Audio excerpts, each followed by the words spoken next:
Hello, my name's Cameron, and I'm going to read a couple of excerpts from two books, and they have to do with the afterlife. So the two books are My Descent into Death, written by Howard Storm, and Heaven and Hell, written by Emanuel Swedenborg. This was written in the year 2000. This was written like 250 years ago, 300 years ago, like 1700s. So Howard Storm is, well, actually, Swedenborg is like he was like a polymath. In his time, he was a philosopher, anatomist, scientist, like musician, architect. He helped build Sweden's economy, their government. So, like back in the day, like early 17th century. So, this is Swedenborg. So, when he turned 50, he started having these extraordinary spiritual experiences where every day he was regularly leaving his body and communicating with angels, with evil spirits, traveling to heaven and hell. And he wrote a series of books called Secrets of Heaven. And then he went on to write this book here, which is kind of like Secrets of Heaven is quite dense, very hard to get into. So this is kind of like an easier version to sort of to digest in terms of his ideas. Whereas with Howard Storm, he is a near-death experiencer. He had his near-death experience, I think, in the 80s, where he had a perforation of his duodenum, which is essentially his stomach lining, and his his stomach acids seeped into his abdominal cavity and started to eat his internal organs, or basically burn up his internal organs. So he died. And Howard Storm, I think he was about 30. In his 30s when he had his near-death experience, and he was basically a passionate atheist his whole life. He went to Sunday school, I think, when he was 4, 5, 6 years old, but due to conditions in his family, he gave up the whole concept of God and Jesus and being saved, and just basically became an atheist for the rest of his life. He's quite passionate. He would even go out of his way to tell Christians that God's not real. So Heaven and Hell is very Christian-based. Swedenborg, very heavily Christian influenced, and then My Descent into Death is really just Howard Storm's account. So it's quite extraordinary. But basically, I want to read two excerpts from both books because they're very similar as to the experience of what it means to descend into hell. So, and for me, it's extraordinary that this account from 300 years ago line up with something that happened in the 80s. Like, so back in this day, they had no resuscitation techniques. Like, you died, you died. But in the 80s, right, he got to the hospital, they managed to bring him back, and he went somewhere. So at first he went to hell. So I just want to read a quick excerpt from the book. And then what I'm going to do is I'm going to compare Howard Storm's experience with what Swedenborg said hell is like. So basically, this is Howard Storm describing hell and his descent into it. And then I'm going to read Swedenborg's account of what hell is like and what he saw. So, and then you can make up your own mind as to how they correspond and how they correlate quite a lot. So during the journey, I attempted to count how many of these people there were there. So basically, he's died, he's left his body, and there are some people that are calling to him, telling him to follow him. So every time I hesitated, they demand that I keep up. They continued to repeat the promise that if I followed them, my troubles would end. We walked on, and my repeated inquiries were rebuffed. They insisted on hurrying to get to our destination. During the journey, I attempted to count how many of these people there were and figure out something about their individual identities, but I couldn't. The fog thickened as we went on, and it became gradually darker. They moved around me, and their numbers seemed to be increasing. I was confused about the direction we were taking. I knew that we had been traveling for miles, but I had a strange ability to occasionally look back, see through the doorway to the hospital room where he died. Although the door was getting smaller and smaller, the body was still there, laying motionless on the bed. Beverly was sitting there, his wife, as frozen as she had been when the surreal experience first began. It seemed many miles away, but I could still see it off in the distance. All the while we were walking, I was trying to pick up on some clues as to where we were going. but what we were walking on, and by what we were walking on. There were no walls of any kind. The floor or ground had no features. There was no incline or decline. It was like walking on a smooth, slightly damp, cool floor. How could this hospital hall be so long? How could the same unvarying plane go on forever? Miss this part. So I also couldn't make out how much time was passing. There was a profound timelessness. All right, I've been able to estimate when I'd talked for a certain length of time. I only knew that it seemed like we had been walking a long, long while. I kept asking when we were going to get there. I'm sick, I said. I can't do this. They became increasingly angry and sarcastic. If you'd quit moaning and groaning, we'd get there, they said. Move it, let's go, hurry up. The more questioning and suspicious I became, the more antagonistic and authoritarian they became. They were whispering about my bare rear end, which wasn't covered by my hospital gown, and about how pathetic I was. I knew they were talking about me, but when I tried to hear exactly what they were saying, they would say to one another, "Shh, he can hear you, he can hear you." They didn't appear to know what I was thinking, and I didn't know what they were thinking. What was increasingly clear to me was that they were deceiving me. The longer I stayed with them, the further away escape would be. Back in the hospital, an eternity before, I'd hoped to die and ended the torment of life. Now I was being forced by a mob of unfeeling people towards some unknown destination in the encroaching darkness. They began shouting and hurling insults at me, demanding that I hurry along. The more miserable I became, the more enjoyment they derived from my distress. A terrible sense of dread was growing within me. This experience was too real. In some ways, I was more aware and sensitive than I'd ever been. Everything that was happening couldn't be possible, yet it was happening. This was not a dream or hallucination, but I wished that it were. Everything I'd experienced before this was a dream compared to the way that I was now experiencing reality. I was frightened, exhausted, and lost. It was clear that the help these terrible beings had first promised was just a ruse to trick me into following them. I was reluctant to go further, but any hesitation on my part brought abuse and insults. They told me we were almost there, to shut up and take a few more steps. A few of the voices attempted a conciliatory tone that amused the others. Among themselves, the mood was one of excitement and triumph. For a long time, I'd been walking with my gaze down to watch my step. When I looked around, I was horrified to discover that we were in complete darkness. The hopelessness of my situation overwhelmed me. I told them I would go no further, to leave me alone, and that they were liars. I could feel their breath on me as they shouted and snarled insults. Then they began to push and shove me about. I began to fight back. A wild frenzy of taunting, screaming, and hitting ensued. I fought like a wild man. As I swung and kicked at them, they bit and tore back at me. All the while, it was obvious that they were having great fun.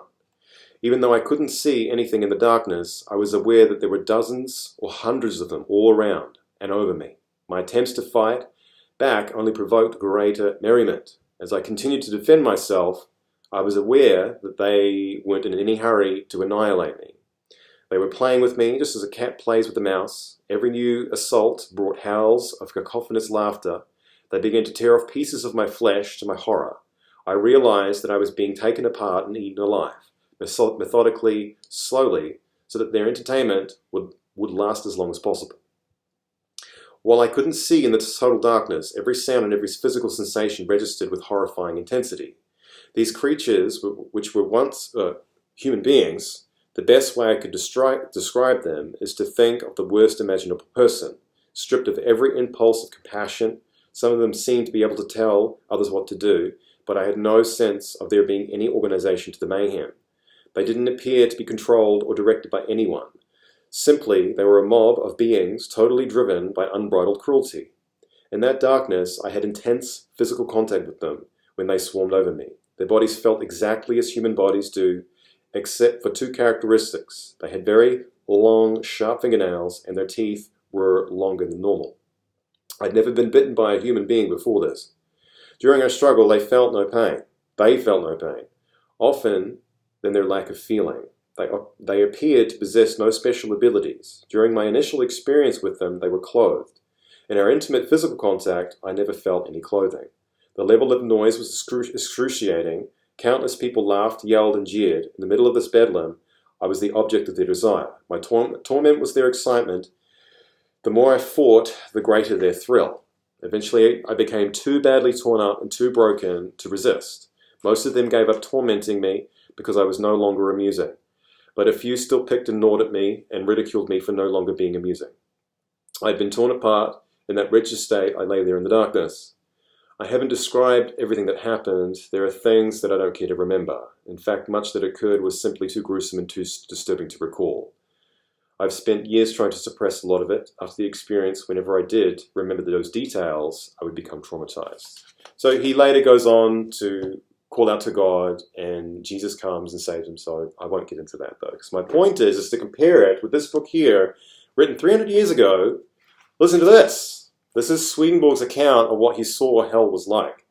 So basically, Swedenborg's account, the afterlife, is that heaven and hell come from the human race. That heaven and hell are in such an equilibrium. Basically, it's made up of people. Heaven and hell are made up of people. There's no separate race of angels or demons. They're actually people. So that's Swedenborg's account. And that the idea is that because heaven and hell come from the human race, that heaven and hell are in perfect equilibrium. So for every community that exists in heaven focused on a particular type of love, or maybe it's compassion or peace or harmony, there is an equal and opposite community in hell. And so, but the idea is that God or Jesus is the Lord of all of it.